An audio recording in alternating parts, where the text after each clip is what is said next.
You're welcome back to the morning show here on Arise News.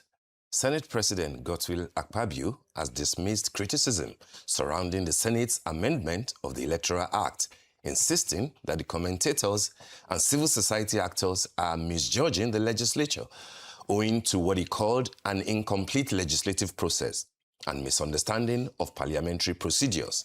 Addressing concerns over the removal of the phrase real-time electronic transmission of election results, Akpabio clarified that the Senate has not concluded work on the bill and that public debate is premature. Explaining the legislative process, the Senate President said the votes and proceedings stage allows senators to correct, amend, or clarify decisions taken on the floor before final approval. Well, we're now being joined for a chat on the Senate's Electoral Act amendment by Dr. Suleiman Barnabas, an Associate Professor of Political Criminology and Dean, Faculty of Management and Social Sciences at Cosmopolitan University. He's also the author of Demagoguery in Nigeria's Democratic Politics and pioneer provost of the Nigerian College of Forensics and Fraud Investigators. Great to have you again, Professor Barnabas. Good morning. Good morning, Steve. It's good to be here. Good morning. Good to have you join us on the morning show. All right, let's talk about the issue that the nation has been, grappling with, the reluctance or otherwise of the Senate to speak the same language as the House of Representatives as it concerns the amendment to the Electoral Act of 2022. We've seen the back and forth. We've seen, returning to the National Assembly to change their position. And then it all looks like they are now in concurrence with the House of Representatives, but with a caveat that if electronic transmission will be impossible in certain areas, then a backup, a manual backup will be allowed. My question to you, Prof, is to say, in two ways, what do you make of all this from a scholarly point of view? How is the Nigerian intelligentsia responding to this interesting development?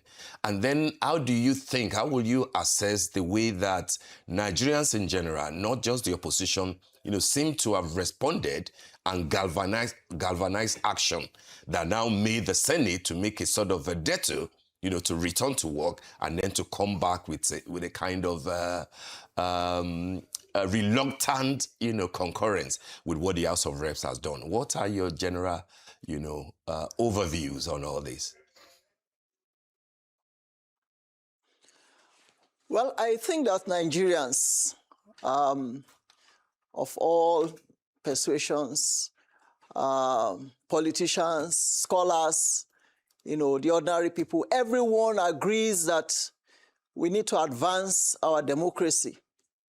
And if we are going to advance our democracy, then the legal frameworks that will ensure that the people have confidence in our democratic processes, in our elections, are in place. Remember that the 2023 elections came with so much contentions. And the major reason for these contentions, was that the election results were altered at some point. And that happened because the provision that elections should be electronically transmitted, did not happen. Of course, INEC gave reasons, talking about glitches that happened. And so Nigerians all, voiced out their displeasure with that situation. And that was what informed the need to amend the Electoral Act to the extent that elections can be transmitted in real time and collation as well, so that the controversies surrounding the authenticity of results that are announced, can be cleared.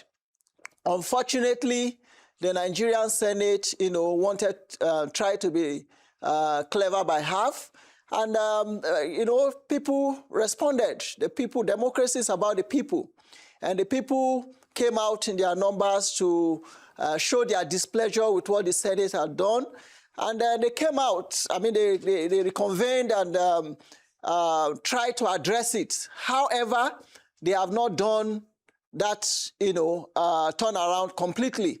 What the Senate has done is akin to a situation where, someone, the door needs to be closed, and of course the window also needs to be closed so as to protect your property from being stolen. What the Senate has done is to close the door and allow the windows to be opened. And Nigerians are saying if the doors to electoral fraud have been closed, there's need to also close the windows. So I agree totally that what the Senate has done is a setback for our quest for electoral integrity. And they have to go through what the House of Reps have done to the extent that the real-time clause must be maintained. Nigerians demand that elections should be transmitted electronically and done so in real time. It's possible. The Senate cannot, help INEC to explain reasons as to why they think that the results cannot be transmitted in real time. So my view, the view of Nigerians, as we have seen across, the last few days, is that the Senate tried to undermine, the agitations of the people for a free and fair election. And one of the key criteria for, ensuring free and fair election is the legal framework. The Senate needs to go back and ensure that what the House of Reps have done, they do the same. That's my view about that. Thank you, Dr. Barnabas. So why is the real-time transmission of votes so important? Some people say, apart from the argument about connectivity, when it comes to the function of rigging, the criminality around it, can you explain to us the importance of this real-time transmission and why you believe that the Senate has failed to pass it? Well, the real-time transmission of results, e-transmission of result will totally block the opportunity for manipulation of the results. Remember, the 2023 results show that there were lots of manipulations. Results were altered, mutilated, in favor of certain political parties or individuals. And so because of that loophole, of course, some of them took this case to the courts. And at the end of it all, the Supreme Court said, well, there is no provision in the Electoral Act that says that election results should be transmitted electronically mandatorily. It also said that there was no provision that gave precedence to the elections transmitted over the one contained in the form EC8A. So, arising from that judgment, Nigerians and some very, concerned, patriotic, Nigerians came together and said the only way to address this problem is to make electronic transmission of results compulsory, and also that the results transmitted should take precedence over the form EC8A. So to answer your question directly, it will ensure that the space for manipulation of results, for alteration of results from the polling units or collation centers will not, be there again.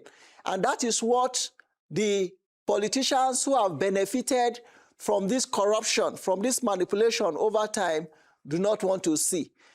Most of them, particularly those in the Senate, you remember you know that most of them have been governors before. Most of them have been ministers. They've held very important positions in our political space. And so they know very well that how they have won elections. They know that if this space for election fraud is taken away, many of them will lose their value, their electoral value, and that's why they are fighting against it. Dr. Barnabas, is it okay to dismiss the argument of many people who are also well-meaning, but are saying that maybe Nigerians should take a look and take a good listen at what the Senate is trying to say, so that everybody does not get carried away by the sentiments, around real-time and mandatory transmission of results. And they are saying that what happens to the about 10% or less of areas in Nigeria where electronic transmission might be problematic in certain areas of Nigeria. And therefore, the idea from the Senate to say, yes, we support electronic transmission of results, but then in the event that it fails, because it's not the duty of the National Assembly, it is the duty of INEC relying on technology to ensure that that transmission is effective.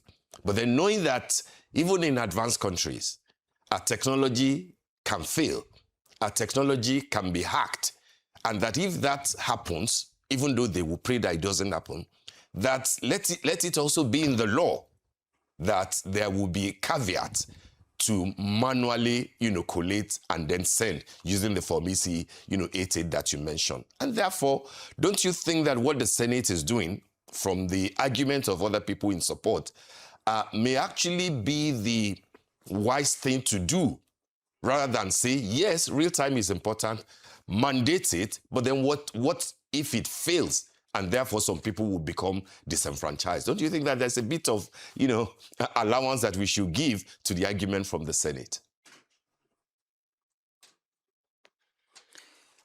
Yes, it's true that there are some places in Nigeria that you have some, challenges with network. But again, that is not the major reason for the decision of the Senate to,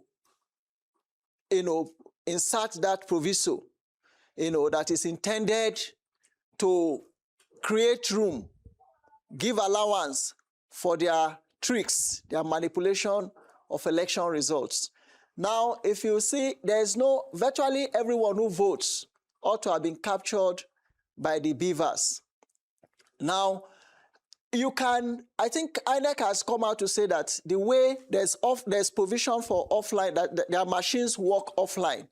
You can upload it, and then if it doesn't upload at that particular time, by the time they get to the place where there's network, then of course it can go. We've seen situations where you send messages to people, because either on WhatsApp or through text message, and then because of network problem, the message does not get delivered. But as soon as you get to a place where there's network, it will be delivered. You don't need to resend again. It will be delivered automatically. So let it be put in the law that it is mandatory. What that will do is that first, it will inform the politicians that their usual game has changed.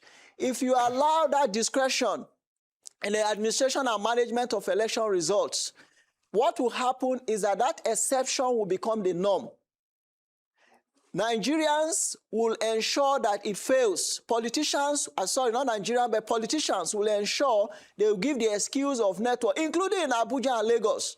You will be hearing that the network was bad, and so they had to resort to the manual, collation. So we all know where they are going at.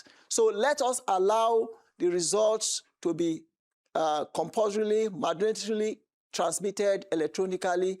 And then if there are issues, INEC will tell us what must have happened. And of course, they have agents who may have snapped, the results. And very importantly also, beyond the real-time transmission and all, is the fact that it must also be inserted in that act that the electronic transmission of results, the results that have been transmitted electronically, takes precedence over the Form EC8A. Because if you look at it, we have seen situations where results that have been uploaded to the IREV are quite different from results that are being announced, that were announced at the collation centers, at the state level or the national level.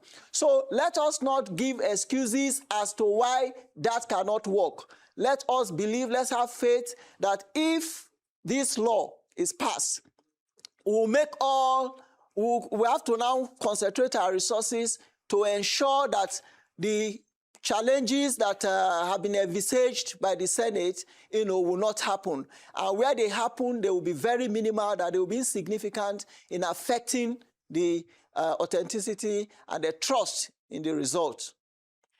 Thank you, Dr. Barnabas. Now, you've spoken about the electronic version possibly taking precedence over from EC8A, but we've seen what happens in elections. If politicians are watching an election and let's say their opponent is leading in 6 or 7 polling units, don't they just have to inflate the number in those polling units and then they would have to cancel the results out of those polling units? But let's move away from this and let's talk about other parts of this electoral act, because the only amendment is not just on transmission of votes. The Senate also rejected a 10-year ban for vote buying, reducing the punishment and also allowing for a 5 million naira fine. When we speak about our election process, from voter accreditation to collation of votes all the way to the announcement, there are different parts where we have problems. Some violence, some ballot snatching, some vote buying, some corruption. A lot of them, are due to discretionary decision making, and a lot of them are due to the power that we put in people's hands. But if we're thinking about this law, particularly as it comes to punitive measures against vote buying, against ballot snatching, against electoral crimes, do you believe that those amendments are strong enough?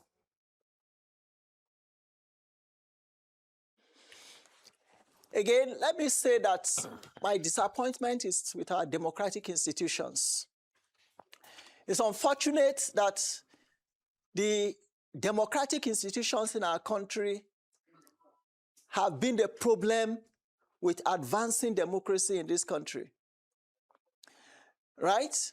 You talk about the National Assembly, you talk about the security agencies, you talk about the judiciary. There seems to be an alliance, an unholy alliance between and amongst our democratic institutions, to the extent that what they do undermine rather than advance democracy. And that is the problem with what you have just said. Talking about the Senate, what's wrong with saying there should even be death sentence for people who commit election fraud? Most of these people that you see in the Senate, they are very rich. You know how much they are paid. But what their pay is even is peanut compared to what they earn by other means.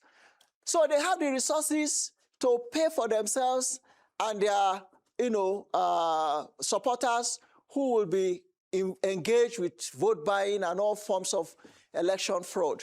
So that tells you again that they are not ready to stop these fraudulent activities that we see in our elections. So we are in a world of democratic iniquities made possible by our politicians, made possible by democratic institutions that we have in a country, where clear electoral robbery can be exonerated at the courts, where even INEC, that is supposed to be impartial,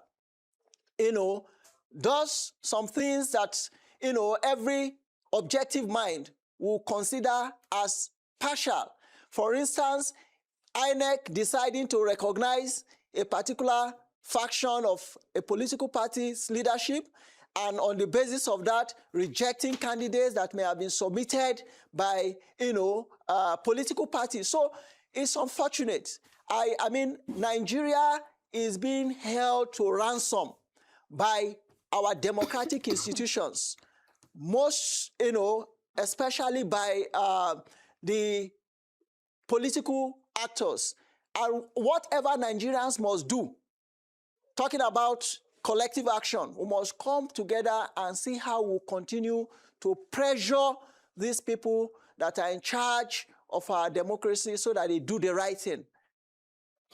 Dr. Barnabas, don't you think that a lot of people might be surprised at what you have just advocated in terms of capital punishment for electoral offences, given that part of the Electoral Amendment Act of 2022 that both houses in the National Assembly discussed, even had to do with electoral offences, and they rejected a 10 years sentence that that was proposed. I think it was reduced to about 2 years, and then with a fine of about ₦1 million on the one hand, and then ₦2 million. But here you are, advocating, basically saying that what is wrong in capital punishment for electoral offences. All over the world, you know that the idea of capital punishment is something that is viewed with sensitivity. And I doubt if there is any country in the world as of today that has allowed what you're advocating to go on. Was that a slip of tongue, or did you mean it? No. I wasn't saying it should be capital punishment. I was only saying that there needs to be, deterrence. And deterrence would happen where there is, strict and stringent, measures, punishment, sanction for electoral fraud. So I'm not saying that it should be capital punishment, but we should look at things like maybe, stopping the person, the sponsors from holding political offices, 20-year jail term for those who engage in election fraud. But saying 2 years, ₦1 million, and so on and so forth, speaks to the credibility of the people who, make these laws, because they know that they will be the victims. They are the ones who rig elections. They are the ones who engage in all forms of criminalities in our elections, in our democracy. So they try as much as possible to see what they can do that is, mild enough. So the punishment has to be truly, stringent, not this very mild, using what, Senator Sani, spoke about, using perfume for where, maybe, some other chemicals should have been used to kill these, insects in our democratic journey. So I think that the punishment should be harsher than what they currently have. So of course, not capital punishment, but it should be far more stringent so as to serve as deterrence. Because these politicians that we see, most of them, they don't have anything doing outside of politics. Once they are out of power, they lose relevance, even with their money. And so they want to remain there. For instance, how do you see what happens in our Senate today? Akpabio's Senate has become, something that you think is a house where people just make jests. You just say, ha, ha, ha, ha, ha, and then he hits the gavel. There seems not to be any seriousness. The National Assembly, particularly the Senate, activities happening there should come with some level of solemnity. But what you see today is caricature, jokes, that is offensive to an average Nigerian. Okay, Dr. Barnabas. Now, if we're moving on towards the next elections, and especially as we're moving towards next week, where the House of Representatives is going to have an emergency plenary session on Tuesday, as well as we're expecting the conference of the House Committee on Electoral Matters and the Senate Committee on Electoral Matters to meet, what are you hoping to see the National Assembly do? Yeah, what I want the National Assembly to do is to adopt the version of the amendment by the Federal House of Representatives. It reflects, what the people truly want. That's one. Secondly, I want a situation where it is clearly stated that the electronically transmitted result takes precedence over other forms of result that will be collated. That's very, very important, so that we know. Because we are, at the end of it all, when there are complaints, when there are appeals, these things will go to the courts. There should be clarity about which result takes precedence, so that it will be easier for the judges to make their pronouncements, in favor of the actual winners. Now, I also want the National Assembly to increase the sanctions. In other words, to make the sanctions for violations of our electoral laws harsher than what it is at the moment. People should go to jail. People should be barred from, contesting elections. Remember, there was a point in our electoral history where people can put gun on electoral officers to announce them, and once they are announced, only the court can change it.